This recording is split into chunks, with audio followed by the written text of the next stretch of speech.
Hello everybody, welcome back to another brand new episode of The Casual Criminalist. As always, I am your host, Simon, and today, Dr. Death Part 2. No, Harold Shipman did not come back to life, get released from prison and kill more people. That you'd have heard about that. He died in prison, fortunately. Woo! This is about another doctor who killed people, so... well, less woo. What happens here is I have a script in front of me put together by the writer for this podcast, Callum. Thank you, Callum. I am going to read it. I was reading the reviews. Thank you for all the fantastic reviews that people leave for this show. If you're watching this on YouTube, it also goes out as a podcast, and people can leave reviews of a podcast. And people say wonderful things about the show. I think it has like 4.9 is kind of 5.9 stars. That would be better than 5 stars. 4.9 stars. And there's like 1,000 something reviews, which is amazing, seeing as this show is only like 6 months old. So thank you, everybody. That is crazy. And what I was saying is someone was describing this as Simon cold reads the script. And I totally forget that that's what this is called. Where it's like, if you're new here, I've never read this before.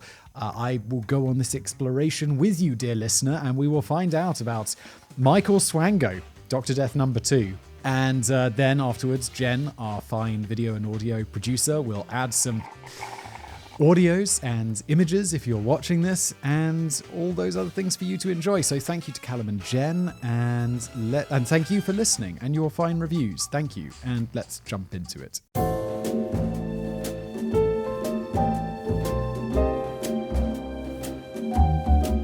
The very first episode I penned for this fine show. Thanks, Callum, as well.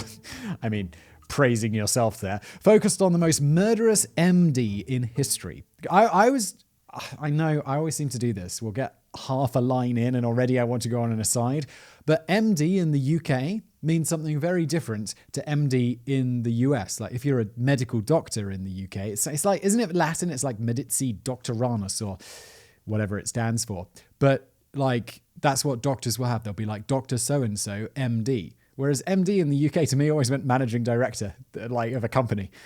We don't have the MD afterwards, at least in common usage. It's just Dr. So-and-so, and people will correct you if they think you're a medical doctor and you're not. Most murderous MD in history, Great Britain's Harold Shipman. Needless to say, I haven't been within 100 feet of a clinic ever since. Fingers crossed this burning sensation clears up by itself. Finally, I was at the doctor's yesterday. If you had your faith in the medical profession shaken by that story, I'm still alive. I haven't been murdered yet. I think because, just remember, like, Harold Shipman's a really bad dude, but it's really, really rare. If you too had your faith shaken in the medical profession by that story, then I'm sorry to announce that we're bringing you the sequel in today's Cash Crim. I like this brand new shortening of the podcast title that you've come up with, Callum. We're going to look at America's very own contender for the title of Dr. Death and potentially one of the most prolific serial killers in the country's history. Like his British counterpart, this doctor managed to worm his way into the confidence of his employers and patients for years while secretly carrying out one of the worst crime sprees the profession has ever seen. And if you're a regular listener, I think it was a couple of episodes ago, we were like discussing which countries have the most serial killers, and it's the US and the UK. And I was like really alarmed by this. And then people were saying in the comments, I think it was on the YouTube video for it, that statistic is probably reflected by also the fact that the US and the UK have generally quite good policing, like detectives following up on stuff and serial killers getting caught. Whereas maybe we've had a couple of serial killers or like bad crime dudes. I think it was in South Africa. And it's like, maybe there's the serial killers getting away with a bit more. Anyway, Zimbabwe. Oh, we're back in Africa, doing the rounds. Zimbabwe, 1995. Farmer Kanias Muzaziwa is lying asleep at Mnene Hospital, a Lutheran mission project in the rural south of the country. Earlier that week, his left foot had to be amputated to the heel after the painful sores on his toes turned septic. The operation was a success, and Mr. Muzaziwa was eagerly awaiting a prosthetic foot promised to him by a Swedish charity. But his condition was about to take a turn for the worse thanks to the man in charge of treating him. Aren't we supposed to be in the US? I thought this was the America's one. Maybe he moves there. I guess he moves there. Let's find out. In the middle of the night, the farmer awoke to see the silhouette of a visitor by his bedside and the glint of a needle in their hand. Muzaziwa later recounted, "I woke up to see Dr. Mike standing over my bed with an injection." Isn't Dr. Mike like a really big YouTuber?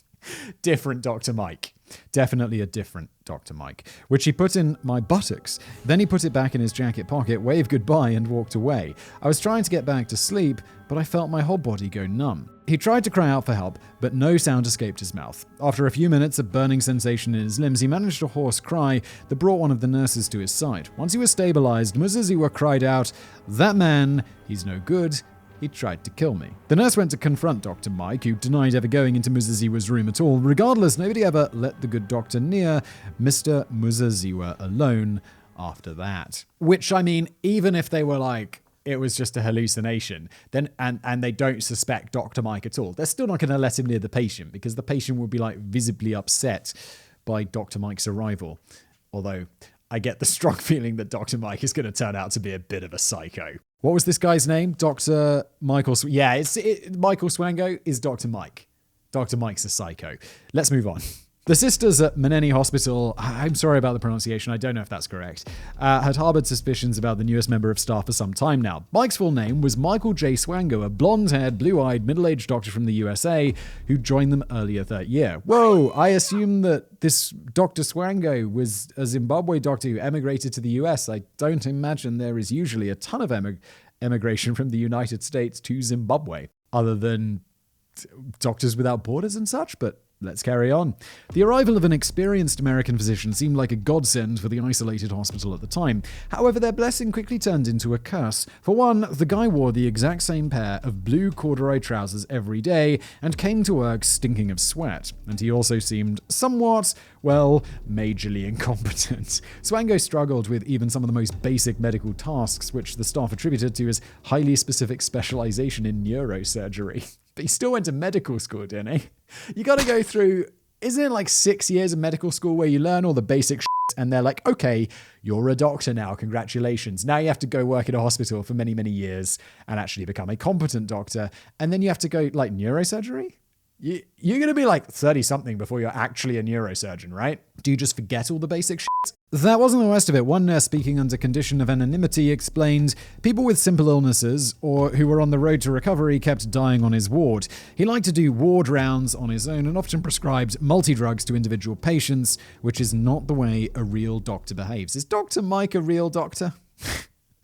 Did he just come over from the US with like a printed out, like Harvard Medical School certificate from his Epson printer and be like, yeah, real doctor, welcome. I'm here to save the day. The nurses noticed that the hospital's death rate was increasing worryingly fast, and this latest incident seemed like all the confirmation that they needed. Dr. Mike was to blame. The next morning, Muzaziwa found the cap of the doctor's secret syringe.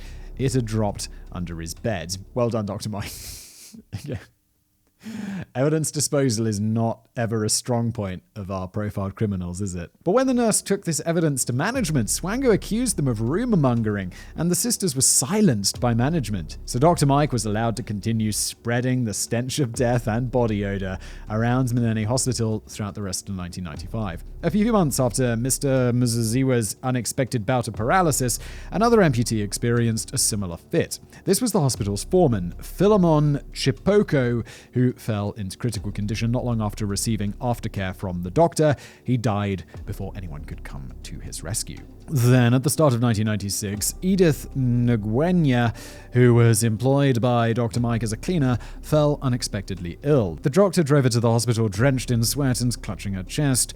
By the next day, she was dead. Dr. Mike, it seems you are brazenly just killing people in the hospital, but not just the patients, the cleaners. Was the cleaners or the managers or something? The hospital's foreman? I don't know what a foreman is in a hospital, but you're killing the staff, you're killing the patients, you're killing your cleaner. Dude, you're going to get caught. Why haven't you been caught already? The Angel of Death. By this point, the nurses were absolutely convinced that Dr. Mike was more concerned with taking lives than saving them. The pattern was painfully obvious. But why is no one calling the police? The nurses are like, yeah, that doctor, 100% killing people, but we'll just talk about it in the coffee room.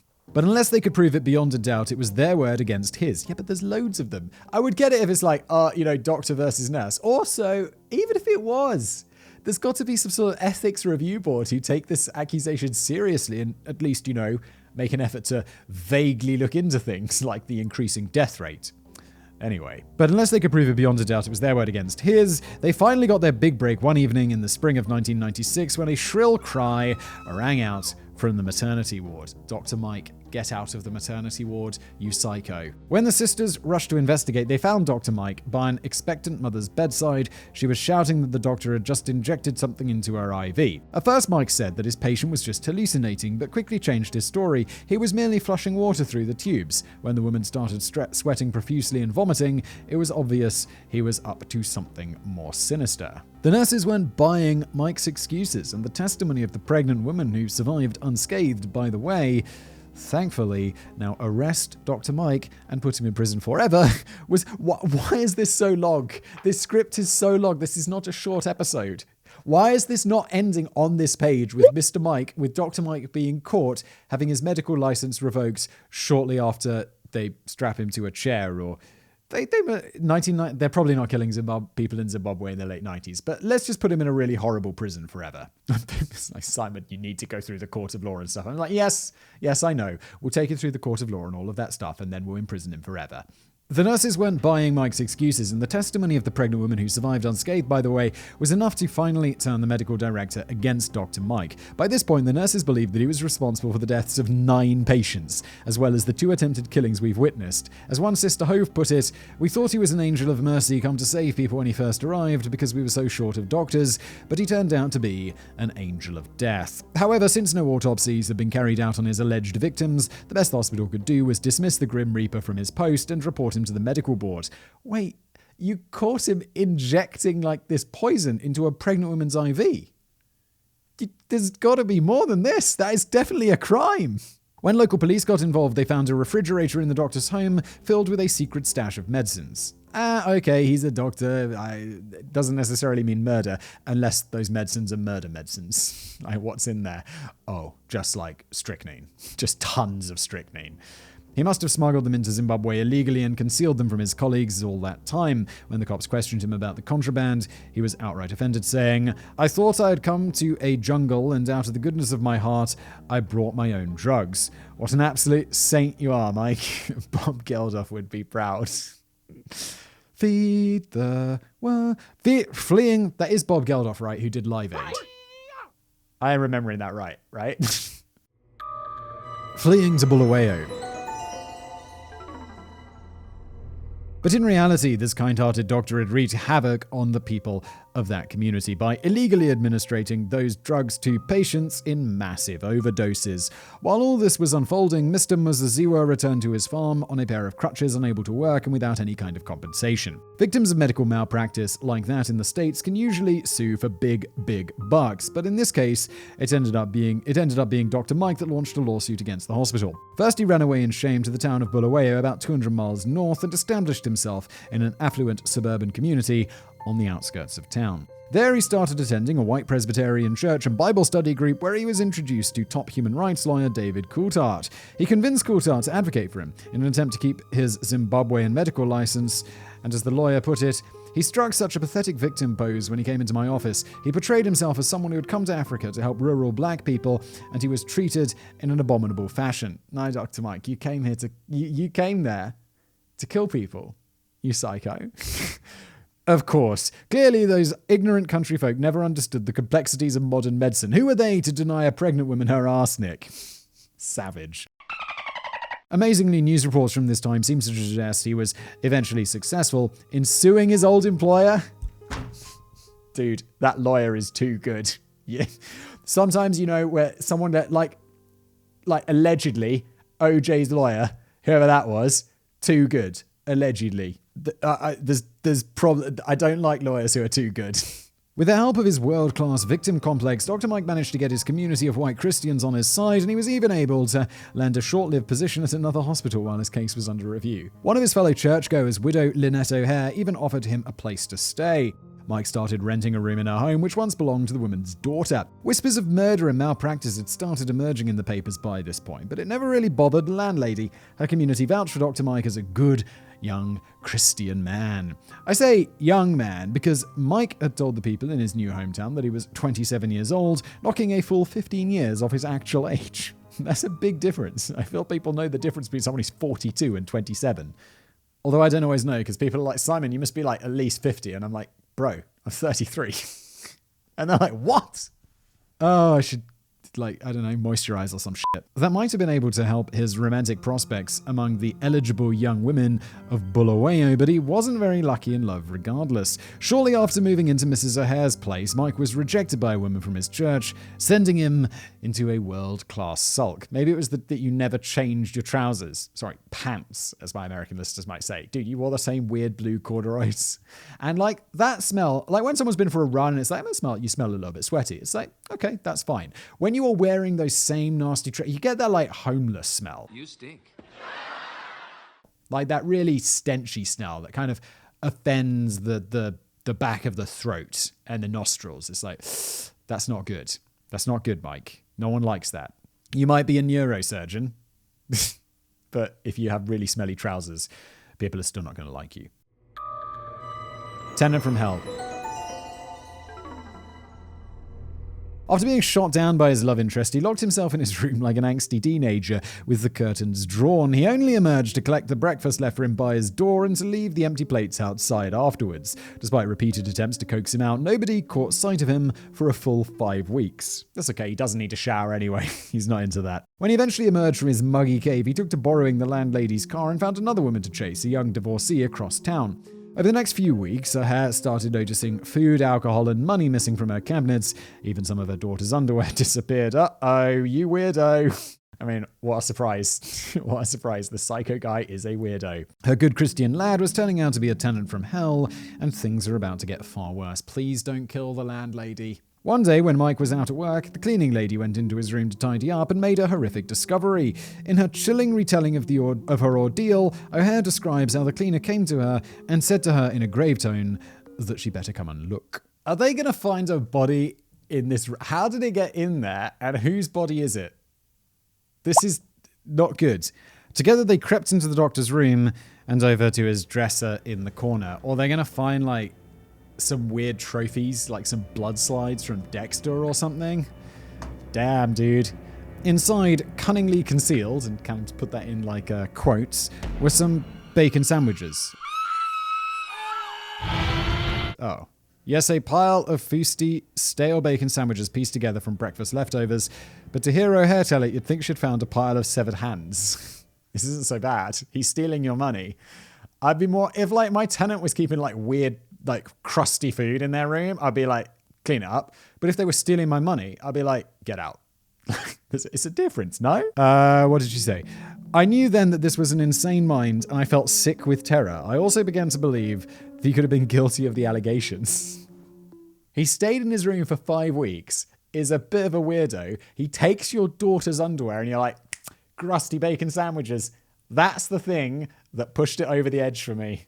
It's hardly a case-breaking development, but this was the tipping point that made the landlady live in fear of Dr. Mike from then on out. She paid her cleaner and cook to come live with her, terrified of what the bacon sandwich psychopath's next move might be. Oh, hair or whatever, you're also a bit strange, aren't you? Time running out. As we already know, he was capable of far worse stuff than stockpiling breakfast goods. After Dr. Mike realized his relationship with O'Hare had soured irreparably, he turned his poisonous tactics against her. One day, after inviting a friend over for a meal, the landlady and her dinner guest started violently vomiting. They went to a clinic in town where the resident physician, Dr. Michael Cotton, suspected arsenic poisoning. I wonder who did that. He encouraged the widow to send samples of her hair down to South Africa for testing. Meanwhile, she asked her lodger to kindly GTFO. He never showed a flicker of emotion during the eviction, and her hair thought the ordeal was finally over. You poisoned them with arsenic. How have you not been arrested yet? However, 2 days later, she started having car issues. A mechanic found the problem. Her brake lines are cut. It couldn't be more. If that's it, this couldn't be. It's even more like crazy, stereotypical crazy person. 2 kilograms of sugar had been poured into a fuel tank. What are you doing? I know it ruins cars, but it's like, why? Why? You're so crazy. She reported it to the police not long after the lab results came back. Toxic levels of arsenic were detected. O'Hare is terrified that the doctor would come back to finish the job, so she hired a security guard for her home. The police came to investigate the car first, but Mike wasn't available for questioning. The landlady never knew where he disappeared to after moving out of her house, but she was certain he would come back for her. When the proof of poisoning arrived, a warrant for Mike's arrest was issued. At goddamn last! What is going on, police? While the search was still ongoing, the Zimbabwean CID filed a report with the FBI via Interpol, informing them that one of their citizens was terrorizing the locals. The moment the file reached their desk mentioning the blonde American doctor with the penchant for poisoning, alarm bells started blaring. Ooh, did he leave America because he was poisoning people? Is that why he's in Zimbabwe? I mean, it would kind of make sense. Because, like, that immigration's a bit weird, and he's clearly not a do-gooder going there to, like, help out with their lack of doctors, is he? Is he? He murdered people already and he left, didn't he? How did they not catch him already? Surely that's like, they're going to do background checks or something. No? This was the 1990s. They have computers. Get it together. For the past couple of years, they've been on the hunt for this murderous doctor after he had simply vanished off the face of the earth. Although Callum has a little thing in here which says, Simon, if you want to break this into 2 parts, begin here. Good news, dear listener. We're not breaking it into 2 parts. You get this all in one because I've only been recording for like 20 odd minutes, so it wouldn't be a long episode. And, well, let's just carry on, shall we? You didn't need to know this. It's highlighted in red here, so it's like, don't read it, Simon. What am I doing? Just carry on. Simon, a little bit of professionalism would be nice. Dr. Death Origins. As it turns out, this Dr. Michael Swango is actually a suspected serial killer and known fraudster high up on the FBI's wanted list. He was suspected of using a wide range of aliases and false documents to defraud his employers, not unlike his fake reference letters and CV that he used to land the Zimbabwe job. Wait, is he not? Please at least be a doctor. We've titled the episode Dr. Michael Swango, so I'm assuming he has some sort of medical degree from somewhere. He's like a doctor of guitar or some shit. Originally, Swango had hailed from Quincy, Illinois, where he was born in 1954. From an early age, he was obsessed with gore and catastrophe, with a particular affinity for stories for the Holocaust. Dude, what is wrong with you? With his mother's questionable encouragement, he would compile scrapbooks of newspaper clippings detailing car wrecks and murders. Jesus, how awful it sounds like your average true crime fan. Also, I mean, you might love true crime and enjoy it as an adult, but please don't be encouraging your kids to like clip murders and put them in a scrapbook, or you are going to be listening to a true crime podcast one day about your own children, okay? Casual criminalist warning right there. After an aborted attempt to follow his father's footsteps in the Marines, Mike decided to go into the medical field, eventually studying at the Southern Illinois University School of Medicine. It was there that his peers first started noticing that something wasn't quite right about his bedside manner. What a shock for the guy who loves gore and horror and enjoys the horrors of the Holocaust. One report mentions that he was known as lazy, preferring to work as an ambulance attendant rather than concentrate on his studies. Christ, if volunteer EMT work is considered lazy, what the hell would they make of my student days? Yeah. I'm like, I don't know, emergency rooms, ambulance stuff, whenever you see it, I'm like, that shit is intense. I know a guy who's an EMT. It seems really intense. Like, that does not seem like easy work by any stretch of the imagination. Like, my life is so easy. I mean, I feel like I work pretty hard. I run a lot of shows, but my life is like objectively easy compared to like actual hard jobs, like mining.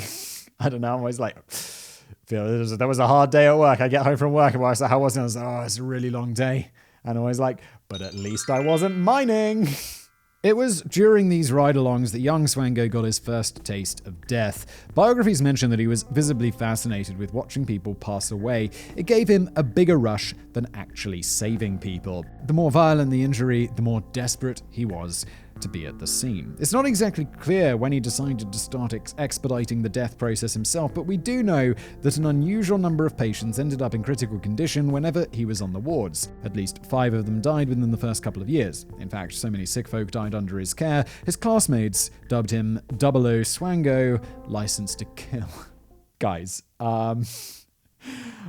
when you're at medical school and you're dubbing one of your classmates as having a license to kill, you need to check yourself before you wreck yourself and maybe wreck his career. Apparently, he took the joke pretty damn literally. Getting a medical degree was the perfect cover for someone obsessed with ending lives, especially just for the sake of it. Yet he came extremely close to losing his golden ticket early on. They called him 00, License to Kill. How did he complete medical school? What is going on? Again!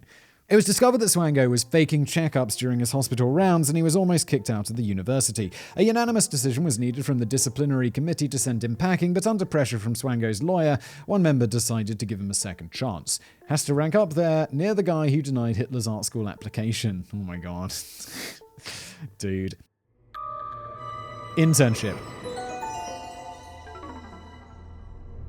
Swango got his act together and started a surgical internship at Ohio State University Hospital in 1983. After he was entered into the rotation, the nurses started noticing an alarming spike in unexpected deaths. But just like the sisters in Zimbabwe, they were dismissed as paranoid. Some of the other doctors noticed that when Swango brought in a bucket of fried chicken to share around the staff room, anyone who ate it started vomiting violently. That would seem like a harassment prank compared to what he did next. I feel like I'm overdoing the shock in this episode, but again, it really is incredible that none of this is ever taken further. It's just absolutely bizarre. At 11 p.m. on the 14th of January 1984, 00 Swango was called to the bedside of Cynthia and McGee. She was clocking a fever of over 39 degrees, that's 102 Fahrenheit for our American friends. He was supposed to just take a blood sample from the teenager, but once the nurses left the room, he slipped a secret syringe out of his coat pocket. At midnight, the alarm started blaring a code blue, and Cynthia was dying fast. The nurses found her unresponsive and her face was pale blue. Nobody could figure out why the heart of a generally healthy young woman had suddenly stopped beating.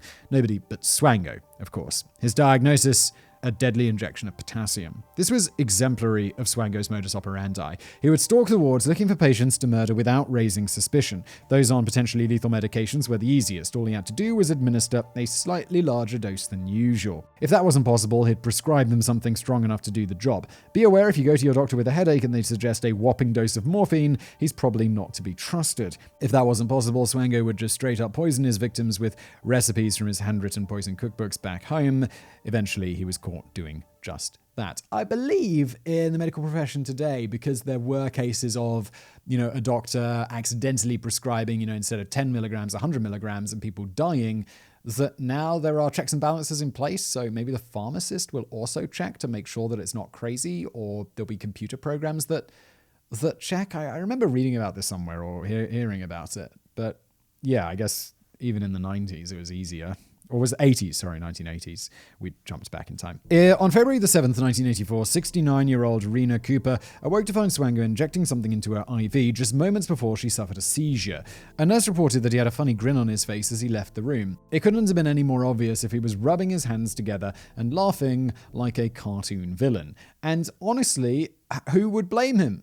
Because no one seems to actually do anything about it when he does these terrible crimes. This was enough for the administrators to launch an investigation into Swango's month-long spree of malice, finally, which cleared the young doctor of any wrongdoing. Ow! Ow! They asked him to take the rest of the week off, then shifted him to another wing. Perfect, problem solved. The only real repercussions were that Swango was placed under increased observation for the last few months of his residency and was told they wouldn't be keeping him on afterwards. The increased scrutiny did nothing to deter him. In fact, this is when his patients started deteriorating or dying at an even more alarming rate than before. He was just taking out his frustration on the people that he was supposed to protect. Donuts of death. Somehow, despite his gross incompetence and alarming kill counts, Swango just kept swanning into medical positions without any issues. After his internship finished, he worked as an ambulance EMT in Adams County. It didn't take long until his colleagues got sick of him, like pretty much everyone else in his professional life. It might have had something to do with his questionable social skills. For example, one of his old colleagues, Brent Unmisig, recalled how Swango once described his perfect accident: a school bus crashing with a petrol tanker, spreading charred bodies over the road. It's a bit of a conversation killer. Yeah, my dude. What is wrong with you? It's like, yeah, the perfect accident. Loads of children dying from horrible burns and traumatic injuries. You're a doctor, Mike. In October, he tried to make amends for all this uncomfortable weirdness. Swango brought in a peace offering of coffee and donuts for 5 of his colleagues. You could probably guess what happened next. The entire crew fell violently ill. By the time they figured out why, the remaining donuts were gone. Still, it didn't take a genius to crack the case. All they needed was some evidence. Isn't circumstantial evidence enough at some point? I mean, do you really need a donut to prove that eating all the donuts made you sick? Really? Still, go search his home and find the poison donut making kit or whatever. When Swango was out on a call later that week, they forced open his locker, smart, and inside were 2 bottles of ant poison and a handful of syringes. After Swango was arrested, detectives found a stockpile of these poisons at his house, including copious amounts of arsenic. When the news broke, the nurses at his old internship collectively shouted, "Told you so." Yeah, guys, how about you did something about it? I mean, I guess they wanted to, or was that the nurses in Zimbabwe? They should have done something about it. Everyone should have done something about it way earlier than now. And the hospital was torn to shreds for ignoring the potential poisoner on their payroll. Still, the worst of his crimes, all the horrible murder stuff, remained undetected. Well, what do you think he was doing with those syringes? Swango was sentenced to 5 years for aggravated battery. Not long enough, but at least there's some. Curriculum Morte. A stretch of jail time for poisoning should be enough to exclude someone from medical work forever, and sure, Michael Swango lost his coveted license to kill and/or cure, but it only took a bit of ingenuity to get right back in the game. His talent for forgery and fraud meant that he continued a brazen campaign of poisoning and murder throughout the late 80s and 90s. Here's how his resume from those days reads. Counselor, Career Advice Center, Virginia, 1989. After serving just 2 years of his sentence... No, God! Again, WTF. Swango left prison behind and took on work as a career advice counselor in Virginia. His own career was going so damn well after all. Dude, you just got out of prison. The last thing I want a career counselor to be is someone who just got out of jail. It's like you went to jail for battery. No, I don't need your advice on what I should be doing with my life. However, he was fired at the end of the year when his bosses discovered he was sleeping in the basement and working on his tragedy scrapbooks on company time. Shortly after, he met his future fiancée, nurse Kristin Kinney, who broke off an engagement to get together with him. Swango himself had recently married his university sweetheart, but it would only last a short while. Why would anyone marry this dude? He doesn't seem to have any social skills. He smells bad. Like, why? Why? He was in jail. I mean... obviously, that sounds bad. People who've been to jail and stuff obviously live reformed lives. But we know this guy is not reformed, and we know he should have been in jail for a much longer time. All right? I don't think he's exactly what you'd describe as a catch, is what I'm trying to say here. Next, lab technician at ATI Cole, Virginia, 1989 to 1991. Some employees reported mysteriously falling sick with stomach pains and dizziness during his time there. The mysterious illnesses got progressively worse. One of the executives nearly slipped into a coma in the hospital. Nobody ever traced the cause back to the disgraced MD. Meanwhile, at Atacol Services, several employees, including the president of the company, began suffering from sudden bouts of severe stomach cramping, nausea, dizziness, and muscle weakness. Some of them were hospitalized, and one of the executives of the company was nearly comatose. Poisoning was fun and all, but 00 Swango was desperate to get back into the field. After leaving the lab tech job, he divorced his wife, shacked up with Kinney, and set his sights on regaining his license. Dude, you were in prison for battery on your patience. Good luck with that. Although somehow I get the feeling he's going to get it back, because just given how this episode's gone so far, and given how shit everything is, it's just going to be like, he's getting that license back, isn't he? Jesus, I hope not. Resident doctor, oh God, he did. Resident doctor. Sanford USD Medical Center, South Dakota, 1992. Mike legally changed his name to Daniel J. Adams and started seeking out a fresh medical license in a new state. His employers were under the impression, thanks to the forged prison documents and a fake letter from Virginia's governor, that he was only locked up for 6 months for fist-fighting with a colleague, a misdemeanor rather than a felony. Just like that, Dr. Death was back treating patients. I don't think you just change your name. That's it. It's like easily untraceable if you change your name. Surely not. There's going to be some sort of paper trail. It's 1992. Really? Really? It was then that he made the acquaintance of a 60-year-old carpenter, Barron Harris. He came in with a simple case of pneumonia, but slipped into a coma overnight. His wife claimed that Swango injected him with an unknown sedative in the small hours of the morning. When he asked the doctor about her husband's death, he put on his trademark psychopathic smile and replied, "I hope it wasn't anything we did." Why? It's because you know you're going to get away with it because you've gotten away with it forever. Barron died less than 2 months later. Mike! Starring role, Justice Files, 1993. On Thanksgiving Day, the Discovery Channel aired an episode of this popular true crime show. The staff at Stanford USD recognized a familiar face in the segment on a certain convicted poisoner. It was the guy currently mixing up medicines to inject into their patients. This episode was released around the same time as a background check from the American Medical Association came to light, as Swango had tried to join them earlier that year. How is that? You're not doing a more thorough background check when you hire a doctor at a hospital? I feel like that, places there should be thorough background checks. Primary schools, schools in general, hospitals, like places where there are people at risk, like children and sick people who are placing trusted doctors.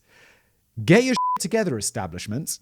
They weren't the only ones shocked by the horrific track record. Swango's fiancée also had no idea about the nature and severity of his crimes. She threatened to leave him, and then, over the next few months, she started suffering from the same chronic migraines and nausea. At one point, a policeman found her wandering the streets, naked and confused. When she eventually ran away to her mother's place in April 1993, her strange ailments stopped.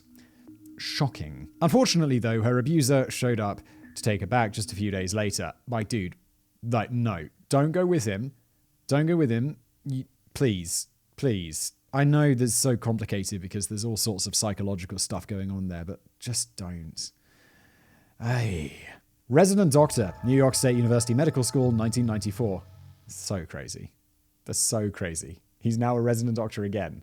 And he was literally caught by whatever this catching people show is on Discovery. God damn. With his career quite deservedly in ruin, Swango dropped off the radar for a while before landing this job on the East Coast. Kinney was to stay behind in Virginia until he got himself established. At first, he was posted in a Veterans Affairs clinic in Northport. A few months into this placement, Swango was short of funds, so he selfishly emptied out his partner's bank account and called to let her know. This would be the last time he ever spoke to her. A few days later, Kristin killed herself, shot herself in the chest. The mental stress of his betrayals must have been too much to bear. That is sad. This would prove to be Dr. Death's undoing, because the young woman's grieving mother went on the warpath. Before Kristin committed suicide, she'd revealed where her ex-lover had disappeared to, and so Swango was once again outed as a fraud when the mother reported him to the medical authorities. He was immediately dismissed, and when the story reached the press, the deans of both colleges which hired him soon followed. Good, because they should have been doing some sort of checking. It's insane that there is not any level of checking. Why? The New York State University dean's last act in post was to send out a mass warning to every single teaching hospital and med school from coast to coast. Below Swango was now finally blackballed from the profession.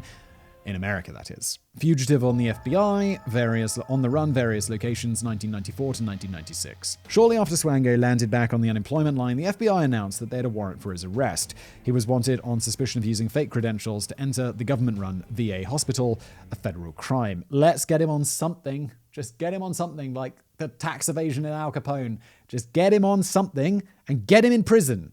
He went on the run and then managed to track him down to a water treatment plant in Atlanta. By the time they kicked the door down, he had already slipped away, and you know where the story goes from there. On the road again. It would be years before the FBI could pick up the trail again. Halfway across the world, in the last place they expected to find their man. Yep, we're back in Zimbabwe. But you know who isn't? Michael Swango. In late 1996, the doctor sensed that his time was running out.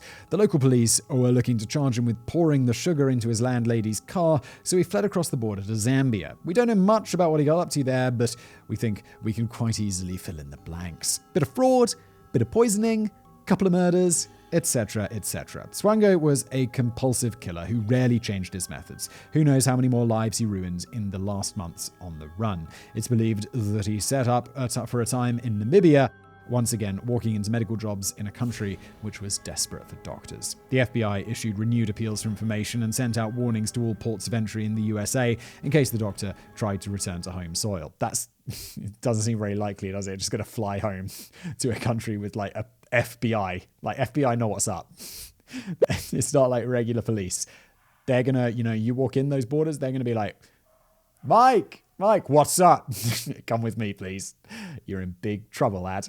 But after came in, the trail was going cold once again. For a time, it looked like Michael Swango might have slipped through the authorities' fingers forever. That was until a man was stopped at Chicago's O'Hare Airport in March 1997. Wait, he did return? Really? Amazingly, Swango just walked right into the net willingly while trying to transit through Chicago on his way to Saudi Arabia. Using the same old tricks, he had recently landed a medical job there. Thankfully, for the people in the Middle East, Dr. Death's killing spree would be cut short at just 4 countries and 2 continents. Well, one, that's crazy, but also, what are you doing transiting through Chicago on the way from Zimbabwe to Saudi Arabia?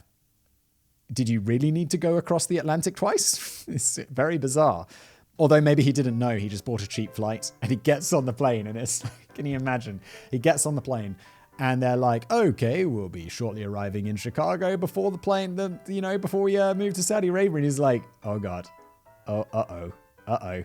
What? America, no! The federal fraud charges against him were extremely strong with the extensive paper trail of forgeries that he left behind. It wasn't exactly difficult to put together a convincing case, and Swango was sent behind bars once again. So, how much time are we talking? Surely after potentially killing... No, but it's not going to be much time, because it's just like... fraud is obviously, and this is like terrible fraud where he's like getting medical jobs. This isn't, Bernie Madoff fraud and shit where millions of people or lose billions of dollars or whatever happened there. It's like, yeah, that's bad. Unquestionably bad. Definitely deserves a lot of time in prison. But this is worse, right? Because he's like killing people. He's like getting medical jobs and murdering people. I feel like this should be a long time, even though it just seems to be not murder charges. Surely after potentially killing dozens of patients, not what he's on trial for, he was due a hefty stretch of prison time. You'd think so, but at this point the poisonings were still just suspicions. The only thing the FBI could prove was fraud, so that's what Swango went down on. His sentence was a meager 3.5 years, handed out in July 1998. The judge stipulated that he wasn't allowed to work anywhere near the prison kitchens or clinic for the duration of his sentence. Although at this point, I wouldn't have been surprised if he was running the infirmary by the end of it. Yeah, because this is just the craziest story of never-ending incompetence. Justice finally served. It'd be pretty anticlimactic to end the story if Swango just served a short little sentence, then went on to live the rest of his life as a free man. So thankfully, the FBI weren't just sitting on their hands while he was on the inside. The investigation started properly looking into all the similar claims from throughout the years, claims which revealed a trail of destruction that was glaringly apparent in retrospect. Proper autopsies were finally carried out on some of his victims, revealing trace amounts of poison still in their systems. Through witness testimony and lab testing, the prosecutors painted a picture of a cold and calculating psychopath, fond of paralyzing his victims and watching the life slip out of them. Among their evidence were some of his notebooks seized from a storage locker in which he describes the pleasure that he got from killing. We're here again, writing down the crimes. When Casual Criminalist gets merch, I'm already looking forward to the Don't Write Down Your Crimes t-shirt. It's just like, Crime 101, guys. Don't write that shit down. Come on now. Today, I derived great pleasure from many murders. That's an error. Swango was once again set for early release in July of 2000, so after 2 years. But the promise of freedom was snatched away from him at the very last moment. Just 1 week before the end of his sentence, the FBI swooped in and slapped him with 3 murder charges. Uh-oh, that's more than 3 years. And 1 count each of assault, making false statements, mail fraud, and attempted wire fraud. Back to jail it was then. 3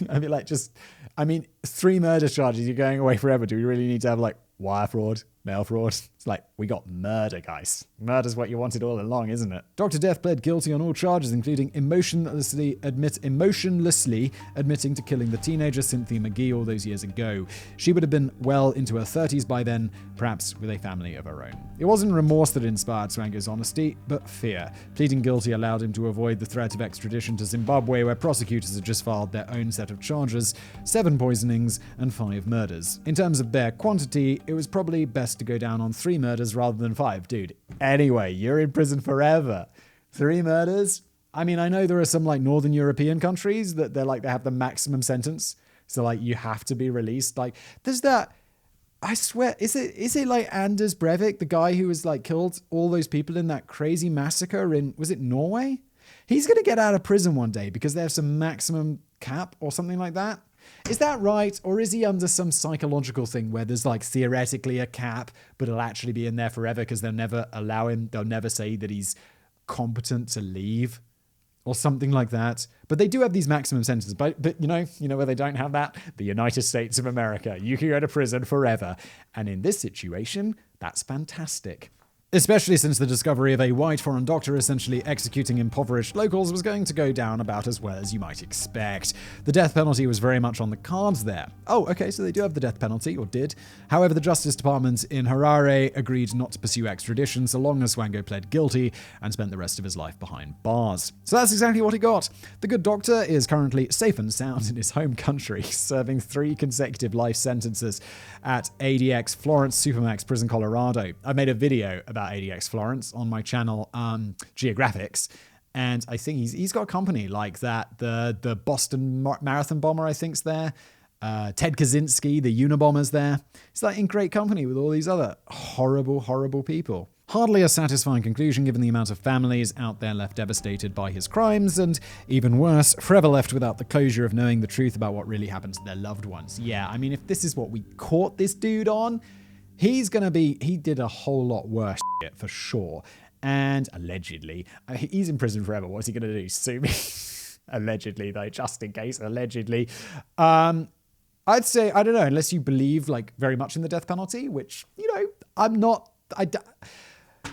don't know where I fall on this. I don't want to have this very one-person debate in me alone here about what my feelings are on the death penalty. But I don't know. If you don't believe in the death penalty, this is exactly the outcome you want. You want him in a massive, scary supermax prison in the middle of nowhere forever.